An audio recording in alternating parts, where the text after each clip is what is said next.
10 మందిలో బ్రతికేదానికంటే ఒంటరిగా బ్రతకడమే ఎంతో బెస్ట్ అండి. చావో, రేవో, కష్టమో, నష్టమో మనమే పడి చచ్చుకుంటాం. మనమే లేస్తూ ఉంటాం. 10 మందిలో 4 రోజులు ఉండి చూడండి. మనమేంటో వాళ్ళకి తెలుస్తది. వాళ్ళేంటో మనకు తెలుస్తది. ఆ 4 రోజులు ఫ్రీగా అన్నం తిని చూడండి. ఒక్క రూపాయి ఇయకుండా ఐదో రోజులు లెక్కలు కడతాను. దానికంతయింది, దీనికి ఇంతయింది అని చెప్పి. 10 మందిలో ఒక్కడికి కష్టం వచ్చినా మనం బాధపడతామేమో. మనకు కష్టం వస్తే ఆ 10 మందిలో ఒక్కడు కూడా బాధపడడు.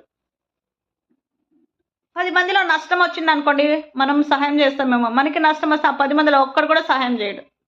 అకస్మాత్తు చేసినా ఎత్తి పొడుస్తూనే ఉంటారు. ఆ రోజు నీకదా చేశాను, చేశాను. చచ్చిపోవాలింకా ఆ మాటలకి మనం. అంతెందుకండి, మీరు ఒంటరిగా ఉన్నప్పుడు ఏ రోజైనా మీకు ఫోను చేసి మాట్లాడతారా? 10 మందిలో ఒక్కరైనా ఎలా ఉండవని? మనం చచ్చిపోతే కూడా వాళ్ళకి తెలిసలేదు. అలాంటప్పుడు ఎందుకు ఆ 10 మంది?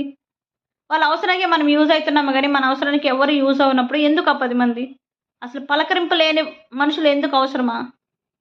తల్లిదండ్రులు కూడా పట్టించుకోవట్లేదండి ఇప్పుడు పిల్లల్ని. వాళ్ళు చావని చెప్పేసి అంటారు. ఎప్పుడో అనేవారు, బిడ్డలు తల్లిదండ్రులను పట్టించుకోలేదని చెప్పేసి. ఇప్పుడు తల్లిదండ్రులు కూడా బిడ్డలను పట్టించుకోవట్లేదు. అలాంటప్పుడు ఎందుకు మనుషులు? కష్టమో, నష్టమో, సావో, రేవో మీరే పడుకొని సాస్తే ప్రశాంతంగా ఉంటది గదా లైఫు.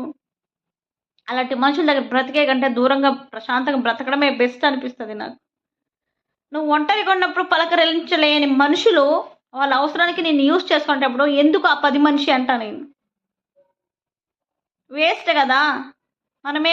మనకుంటే సరిపోదండి ప్రేమ, ఆప్యాయతలు. ఎదుటి మనిషికి కూడా ఉండాలి.